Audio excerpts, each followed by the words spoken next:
안녕하세요. 예수님의 제자 심인수입니다. 오늘 이 시간에는 공산주의 독재자 적그리스도라는 제목으로 여러분과 함께 말씀을 나누겠습니다. 이는 첫 번째 부활과 휴거자들과 남은 자들을 위한 53번째 메시지가 되겠습니다. 먼저 기도로 시작하겠습니다. 천지를 지으신 우리 하나님 아버지, 오늘도 이렇게 말씀을 깨닫는 지혜를 주시고 함께 나눌 수 있는 소중한 기회를 주셔서 감사합니다. 오늘 말씀을 통하여서 앞으로 다가올 짐승 정권의 실체를 깨달을 수 있도록 인도하여 주시기를 간절히 바랍니다. 그들이 어떠한 그러한 이념으로 우리들에게 다가올지, 사람들을 어떻게 미혹을 할지 그것에 대해서 미리 대비를 하고 우리의 마음을 강건하게 하고 믿음에 굳건히 설 수 있는 그러한 믿음의 자세로 나올 수 있기를 간절히 바랍니다. 하나님 아버지께서 처음부터 끝까지 이끌어 주시는 시간이 되기를 간절히 바라며 이 모든 말씀 우리 주 예수 그리스도 이름 받들어 간절히 기도드리옵나이다. 아멘. 여러분, 우리들은 적그리스도에 대해서 어느 정도 추측을 합니다. 그는 광명의 천사로 올 것이다. 사람들에게 굉장히 좋은 이미지로 올 것이다. 라고 이야기를 하지만 왜 어떤 방식으로 인하여서 그가 갑자기 독재자의 자리에 서게 되는가? 이것에 대해서 이해하지 못합니다. 오늘 그 부분에 대해서 성경 말씀을 함께 나누고 우리의 역사, 공산주의를 살펴보면서 우리가 무엇을 경계해야 되고 무엇에 대비해야 될지를 함께 나누는 시간이 되기를 간절히 바랍니다. 먼저 성경 말씀을 봉독할 것은 요한계시록 13장 5절부터입니다. 또 짐승이 큰 말과 참남된 말 하는 입을 받고 또 42달 일할 권세를 받으니라. 짐승이 입을 벌려 하나님을 향하여 회방하되 그의 이름과 그의 장막 곧 하늘에 거하는 자들을 회방하더라. 또 권세를 받아 성도들과 싸워 이기게 되고 각 족속과 백성과 방언과 나라를 다스리는 권세를 받으니 죽임을 당한 어린 양의 생명책에 창세 이후로 농명되지 못하고 이 땅에 사는 자들은 다 짐승에게 경배하리라. 누구든지 귀가 있거든 들을지어다. 사로잡는 자는 사로잡힐 것이요 칼로 죽이는 자는 자기도 마땅히 칼에 죽으리니 성도들의 인내와 믿음이 여기 있느니라. 자, 우리는 여기에서 말씀을 살펴볼 때 42달 동안 짐승 정권이 일할 권세를 얻는다. 즉 후 3년 반이라는 것입니다. 이 3년 반 동안 사람들을 강압적으로 지배하는 그러한 짐승 정권이 서게 될 것이다 라는 것을 미리 말씀해 주고 계십니다. 그런데 이 자가 하나님을 향하여 회방하되 그의 이름과 그의 장막 곧 하늘에 거하는 자들을 회방하더라. 즉 하나님과 하나님의 말씀을 믿고 따르는 그리스도인들을 향해서 많은 박해가 시작될 것이라는 것을 예고하고 계십니다. 이들은 성도들과 싸워 이기게 되고 모든 족속을 다스리는 권세를 받게 된다. 이렇게 말씀하십니다. 그래서 생명책의 창세 이후로 농명되지 못한 사람은 다 누구든지 다 짐승에게 경배하게 된다는 것입니다. 그런데 여기에서 사로잡는 자는 사로잡힐 것이요 칼로 죽이는 자는 자기도 마땅히 칼에 죽으리라. 즉 사로잡고 칼로 죽이는 그러한 일들이 빈번하게 일어날 것인데 그 일들이 짐승 정권을 협력하면서 정의라는 이름으로 성도들을 박해하는 데 나서게 될 것이라는 것을 미리 말씀해 주고 계십니다. 자, 그렇다면 왜 이 일들이 공산주의와 연결될 수 있는가라는 것에 대해서 우리가 오늘 말씀을 나눠보면서 우리가 어떤 이념과 사상과 그리고 이 현 시대를 바라보는 이 모든 것들을 바르게 해석하지 않고 삐뚤어진 마음으로 그렇게 잘못된 신앙관, 잘못된 이념, 잘못된 사고방식을 갖게 된다면 그것이 얼마나 위험한 인생의 결과를 초래할 것인지 그것에 대해서 알아보는 것입니다. 자, 먼저 우리가 살펴볼 것은 칼 마르크스주의라는 것을 우리가 알아볼 필요가 있습니다. 공산주의의 근본이 된 이론, 칼 마르크스주의라고 말하죠. 이는 유물론적 세계관입니다. 칼 마르크스는 말하기를 종교는 인민의 아편이라고 하였습니다. 왜 이 칼 마르크스가 종교에 대해서 이렇게 적대적으로 이야기를 하게 되었는지 그의 사상은 어떠한 것에 기반되어 있길래 그런 결론에 도달했는지 이것을 짧게 여러분들에게 설명드리겠습니다. 칼 마르크스주의는 이 세상이 하부 구조와 상부 구조 이렇게 두 구조로 나누어져 있다고 보았습니다. 하부 구조에는 공장, 생산, 기계, 땅 같은 경제적, 물질적 실체를 다루고 있다고 보았습니다. 그리고 상부 구조에는 정치, 법률, 교육, 종교, 문화 이런 정신적 측면을 만들어가는 그러한 구조라는 것입니다. 그런데 이 상부 구조는 하부 구조의 물질적인 생산에 영향을 받는다. 이렇게 보았습니다. 즉, 이 하부 구조를 구성하고 있는 경제적 물질적 실체가 없다면 이 상부 구조가 쓸 수 없다는 것을 주장한 것입니다. 그런데 이 구조에서 문제가 되는 것은 계급 투쟁의 역사가 시작되는 것입니다. 상부 구조를 이루고 있는 부르주아, 이 부르주아는 소수의 그 엘리트 계층인데 이 소수의 계층이 프롤레타리아라고 하는 그 하부 구조의 대부분을 이루고 있는 그러한 두 그룹의 갈등, 대립으로 본 것입니다. 그래서 사회가 변화하는 주된 동력은 이 경제적 기반의 변화에서 비롯되는데 이 경제적 기반을 이끌어가는 프롤레타리아의 그 혁명이 필요하다는 것입니다. 사회 질서가 유지가 되고 거기에서 이 소수에 해당하는 상부 구조가 이 하부 구조를 착취한다고 보았습니다. 이것이 모순이라는 것입니다. 그래서 대다수를 이루고 있는 프롤레타리아의 혁명이 시작될 수밖에 없다. 그래서 또 다른 사회 질서를 만들어가게 된다라고 본 것입니다. 마르크스는 이런 변증법적 유물론을 통해서 사회 변화의 역동성 그리고 사회 진보의 방향과 형태를 설명하였습니다. 그래서 그는 자본주의 문제점에 대해서 부르주아가 프롤레타리아 계급을 계속적으로 착취함으로써 빈익빈, 부익부 현상의 가속화를 초래하기 때문에 결국에는 이 혁명을 통해서 사회가 뒤집어 엎어진다. 그리고 새로운 사회 질서를 창출한다. 이렇게 본 것이죠. 그래서 경제적 사회적 불평등이 지속되면 언젠가는 갈등으로 쌓여서 폭발하게 되는 구조가 된다는 것입니다. 결국 혁명으로 통치를 하게 되는 그러한 자본주의에서 사회주의로, 사회주의에서 공산주의 사회로 이렇게 전환될 것이라고 본 것입니다. 그런데 여기에서 종교를 이들은 왜 종교는 인민의 아편이라 이렇게 말을 하였냐 하면 이 종교는 그런 프롤레타리아의 불안감과 욕구 불만을 심리적으로 영적으로 이렇게 욕구를 방출하게 함으로 인해서 지배계급의 지배를 정당화한다 이렇게 보았습니다. 그러니까 부르주아가 이 프롤레타리아 다수를 다스리기 위해서 종교라는 아편을 그런 진통제를 사용하여서 이 프롤레타리아 혁명을 억누르고 있다 이렇게 본 것입니다. 그래서 그들은 이데올로기의 한 형태를 만들어 가지고 부르주아 계급의 착취를 돕는 역할을 하는 것이 종교이다 이렇게 본 것입니다.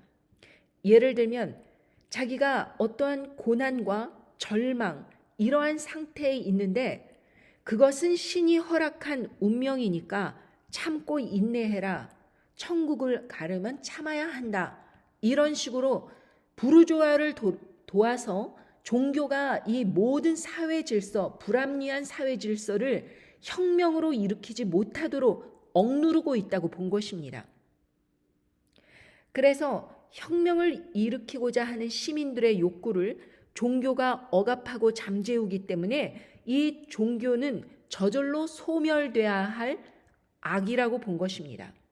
그리고 그들은 과학과 이성이 인간을 해방시킨다 이렇게 본 것입니다. 그래서 소련의 초대 수장인 블라디미르 레닌은 이렇게 보았습니다. 종교는 절대적으로 국가의 해가 된다. 그렇게 생각을 하고 공산주의 국가에서는 국가 무신론을 채택해야 된다. 이렇게 강력하게 종교를 억압하기 시작한 것입니다. 그래서 동방종교회 이런 그것이 대다수를 이루고 있었는데 이 소련이 이제 그런 이념을 공산주의 이념을 받아들이면서 동방종교의 재산을 몰수하고 박살내버립니다. 이것이 따라서 중국으로 넘어가면서 이 중국 공산당의 문화 대혁명을 일으킨 마오쩌둥, 이 마오쩌둥은 이 종교를 억압하기 위해서 모든 종교, 그러니까 도교, 유교, 기독교, 불교 할 것 없이 모두 이 모든 종교에 대해서 강력하게 저지를 합니다. 그래서 홍위병이라는 그런 젊은이들을 군대를 구성하여서 그들에게 절대 권력을 줍니다. 그래서 젊은 사람들이 이제 선동이 되어서 누구를 죽이든지 이 홍위병들이 죽이는 사람, 홍위병들, 이 사람들이 누구를 죽이든지 그들은 처벌받지 않았습니다. 홍위병들에게 절대적인 권력을 부여한 것입니다. 그래서 특히 서양 문물에서 들어온 기독교에 대해서 철저한 금지를 하고 홍위병들의 그러한 무시무시한 선동과 독재가 시작되었습니다. 왜 이 말씀을 드리냐 하면 이 말씀에서 사로잡는 자는 사로잡힐 것이요 칼로 죽이는 자는 자기도 마땅히 칼에 죽으리니 이 말씀은 이 홍위병처럼 사람들이 어떠한 그런 이념에 따라서 이 적그리스도를 따라야 한다라는 생각 때문에 많은 사람들이 사로잡아주고 칼로 죽일 것이라는 것을 말씀하면서 그것이 어떠한 정당한 이념 안에서 자기들이 잘하고 있는 것이다 라고 생각하는 그러한 역사가 되풀이될 것이라는 것을 미리 말씀해 주고 계십니다. 여러분, 이들은 일루미나리, 프리메이슨, 다보스 포럼 같은 이런 극소수의 엘리트 계층이 부르조아와 비교될 수 있습니다. 그리고 전 세계의 대다수를 이루고 있는 모든 일반 시민들이 프롤레타리아 그룹에 속할 수 있다고 본 것입니다.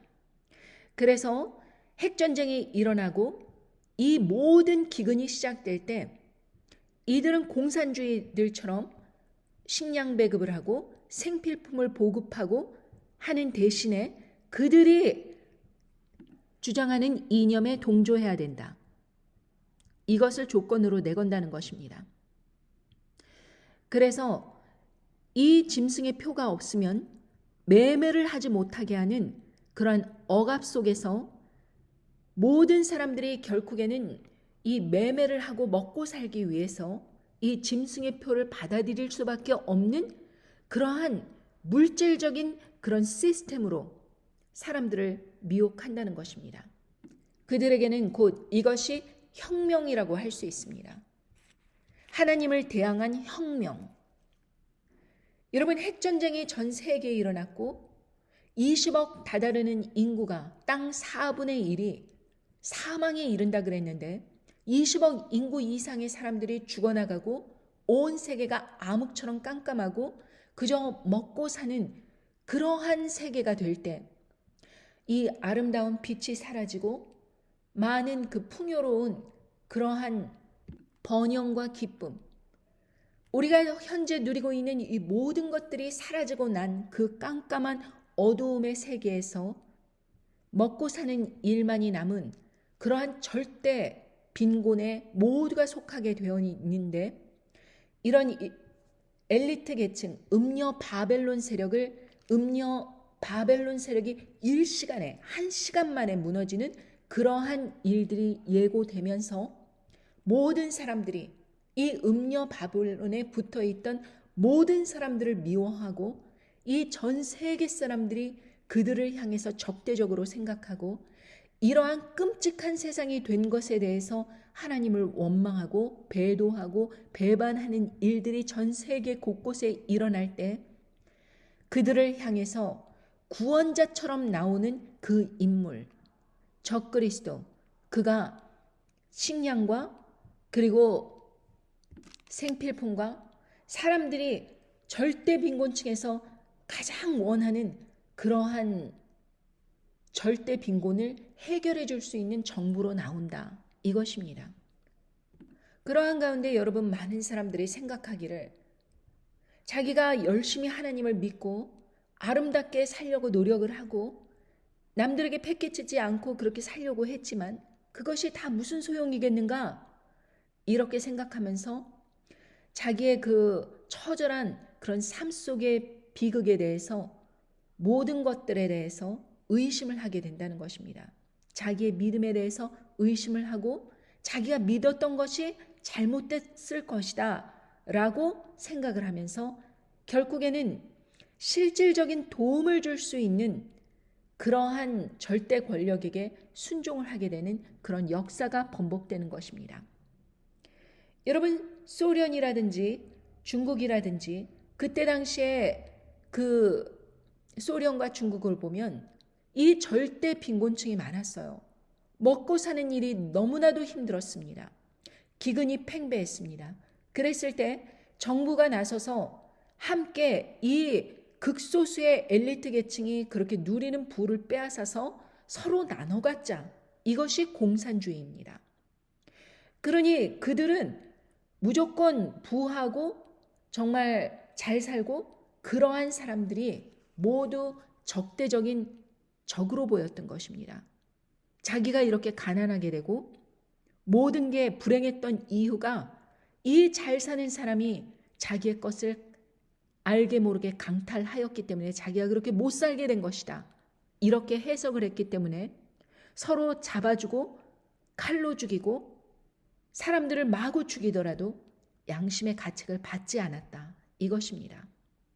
그래서 독재자는 번영한 시기에 나오는 것이 아니라 항상 히틀러도 그랬고 역사 속에서 어느 때나 그 독재자는 악한 인간들의 욕구를 만족시키는 그러한 독재자로 나온 것입니다.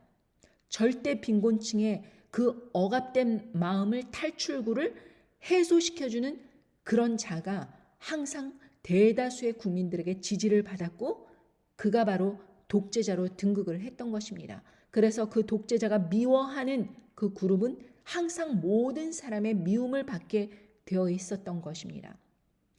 독일도 히틀러가 등극할 당시에 그 채무 변제를 갚지 못해갖고 그 빚에 허덕여서 돈을 많이 찍어냄으로 인해서 하이퍼 인플레이션에 시달렸습니다. 감자 하나를 살기 위해서 수레로 그 돈을 싸놓고 가져갔었어야 됐습니다. 사람들은 더 이상 먹고 살 수가 없었습니다. 그때 히틀러가 나오면서 그 사람들에게 함께 뭉쳐야 될 그러한 어떠한 그러한 계기를 마련해 줬고 또 그가 모든 그 원흉을 돈을 갖고 움직이는 유태인들이 바로 이 모든 사람들의 가난을 일으킨 장본인이다. 이렇게 설득을 하면서 유태인 대학살을 이루게 됐던 것입니다. 그러므로 인해서 많은 사람들이 유태인에 대해서 적대적인 마음을 마음껏 표출하더라도 그것이 사회적으로 아무런 문제가 되지 않는 그것이 사회적으로 권장이 되는 그러한 상황에 있게 된 것입니다. 그래서 짐승 정권이 서면 하나님 아버지의 이름을 거룩하게 여기는 이 백성들, 그리스도인을 공격을 하게 될 것입니다. 이 그리스도인들이 잘못된 그런 메시지들을 사람들에게 전파했다. 모든 것이 자기네들이 하나님을 믿고 있는다고 할지라도 이러한 끔찍한 일이 벌어졌는데 크리스천들은 계속해서 하나님의 공의와 그리고 하나님의 능력과 모든 영광을 끝까지 말하는 이 그리스도인들에 대해서 분노를 일으키는 것입니다. 니들이 그렇게 비참해지고도 아직도 하나님을 섬기냐 하면서 이 크리스천들을 미워하는 것이죠.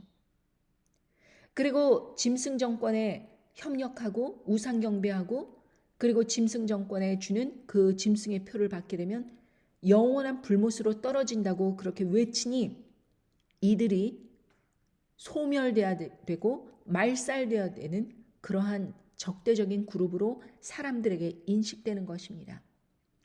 그래서 요한계시록 13장 14절에 보면 짐승 앞에서 받은 바 이적을 행함으로 땅에 거하는 자들을 미혹하며 땅에 거하는 자들에게 이르기를 칼에 상하였다가 살아난 짐승을 위하여 우상을 만들라 하더라.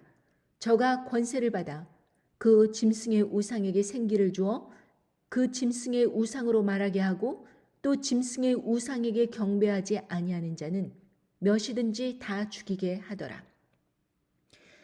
즉 짐승의 우상의 그 말을 따르지 않는 자들은 다 죽인다.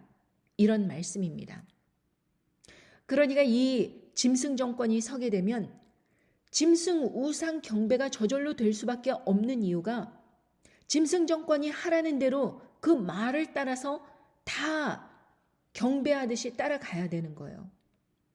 그런데 자기의 믿음을 끝까지 변절치 아니하고 그 말에 따르지 않는다면, 그 이미지에게 경배하지 않는다면, 그들이 하라는 대로 하지 않는다면 너희들은 다 이 반동분자다 이래가지고 몇이든지 다 죽이게 하는 그런 처참한 일들이 벌어지게 되는 것입니다. 그래서 순교가 발생하는 것이죠.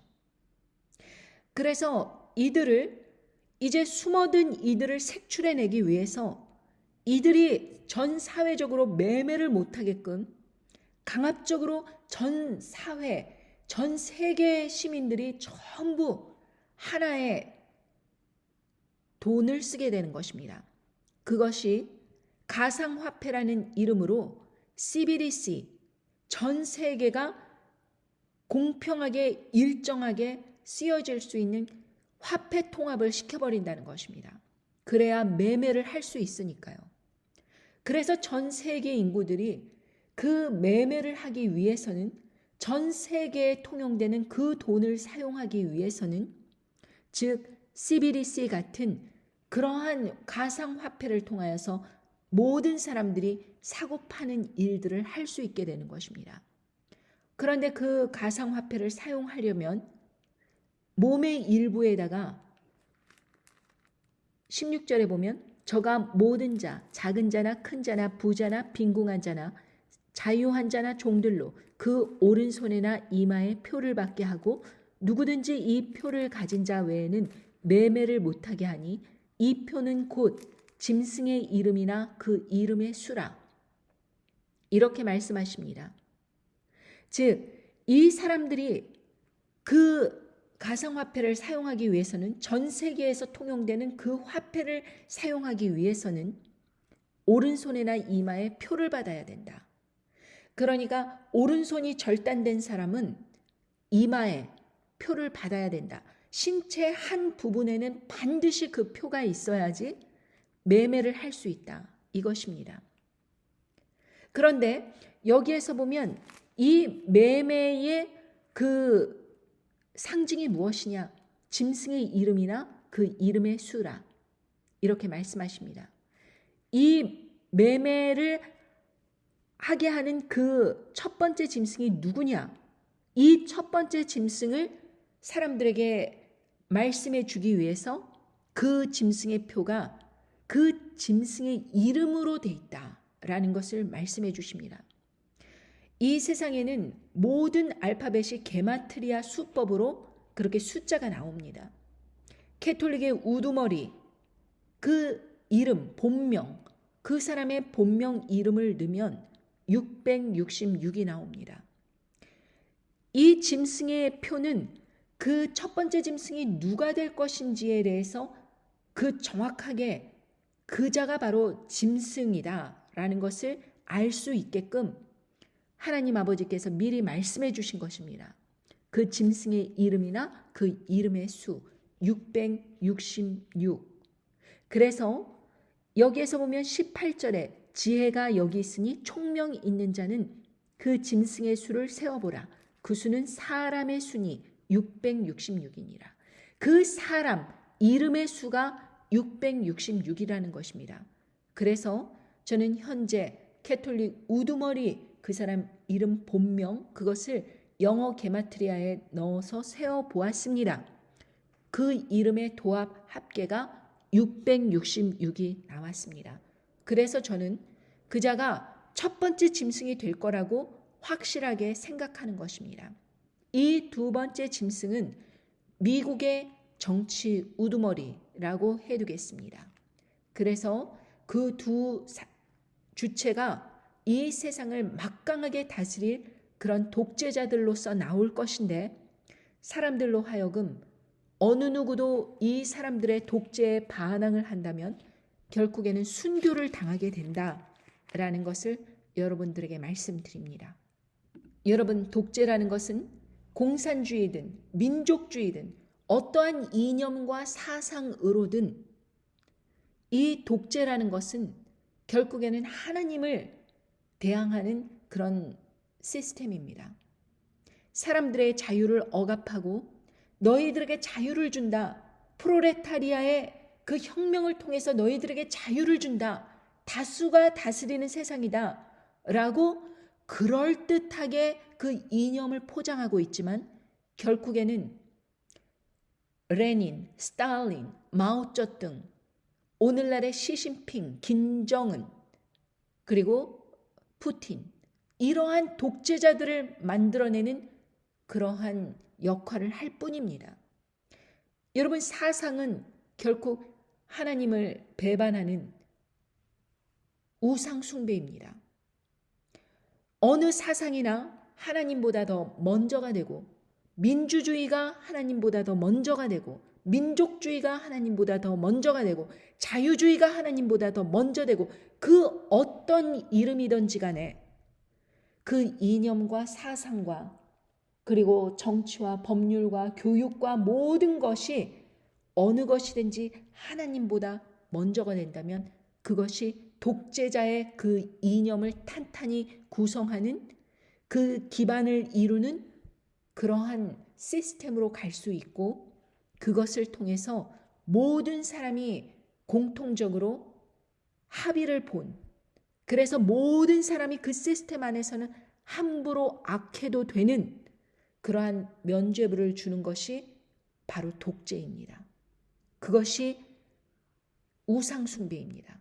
그것이 이념입니다. 사상입니다. 하나님을 떠난 모든 인간이 만들어낸 사상, 이념, 시스템, 체계, 논리 이런 모든 것들이 바로 적그리스도의 토양을 탄탄하게 해주는 그런 것입니다.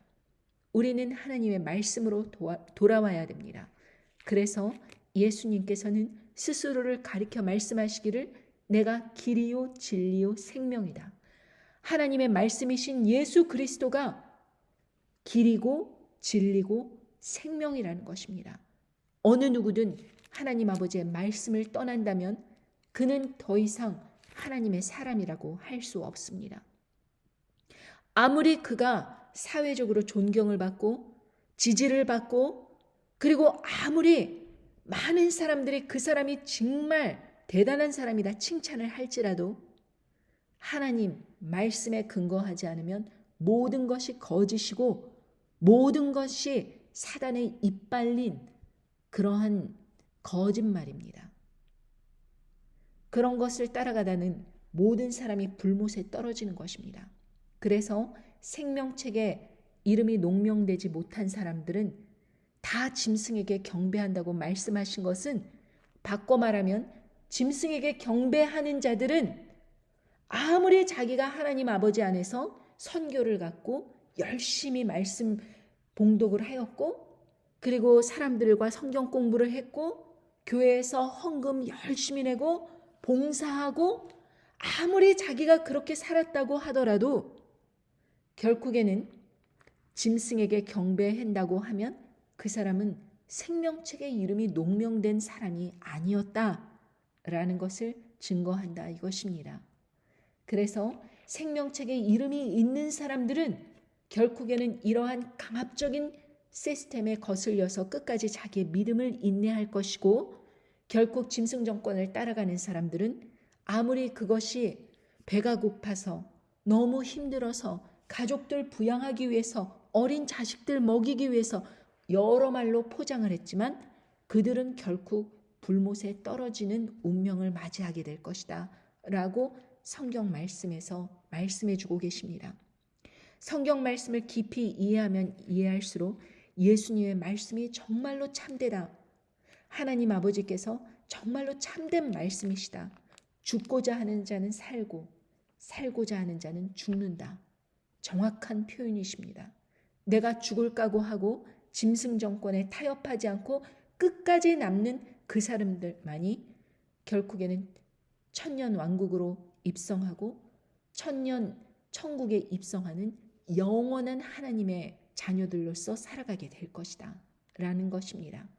여러분, 오늘 말씀을 통해서 여러분들께서 하나님 아버지의 말씀보다 더 굳건하게 따르고 굳건하게 믿고 지지하고 내가 그 일을 위해서 그것만 생각하고 그거 아니라면 다 그냥 넘어질 것 같고 쪼그라들 것 같고 그런 무엇이 있다면, 그것이 물질이 됐던지 아니면 인간이 됐던지 그것이 사상이 됐던지 이념이 됐던지 어떤 인물이 됐던지 뭐든이 됐던지 간에 그것은 하나님 앞에서 우상이다 라는 것을 깨달으셔야 됩니다.